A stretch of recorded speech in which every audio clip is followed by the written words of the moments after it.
Mengi sana kuhusu mambo ya barabara. Hatuna hata mtu akigonjeka katika eneo hii hapa Poriang, kumpeleka hata kwa hospitali inakuwa ni shida. Maana ya kwamba barabara hii ndio inatuletea shida, na barabara ndio inafanya kila kitu. Iwe ni maduka, hospitali, shule, kila kitu barabara ndio inatusaidia. Lakini huyu mama hataki kuzingatia maisha yetu kama watu wa Poriang, wakaji wa hapa. Shida ambayo tuko nayo hapa leo, barabara ni mbaya kutokea Bardi mpaka Nyangoma.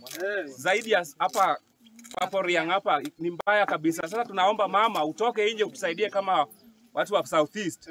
Kuje uangalie barabara, kama sio hivyo kura ya Poriang imelala. Ututengenezee barabara, kazi iende sambamba, tuone vile tunashughulika na watoto wetu. Ni kweli ama sio kweli? Hii barabara imefanya hata waume siku hizi hatuwapati. Wanasema hakuna kazi inaweza fanya wapate pesa, walete chakula ili kazi iende sawa sawa. Wamama tumekataa, hatutakurudisha kama ukikuja na ukuje ututengenezee barabara. Ninaongea hivi, ninaomba kwa usuni mama yetu aende kwa ofisi atuangalie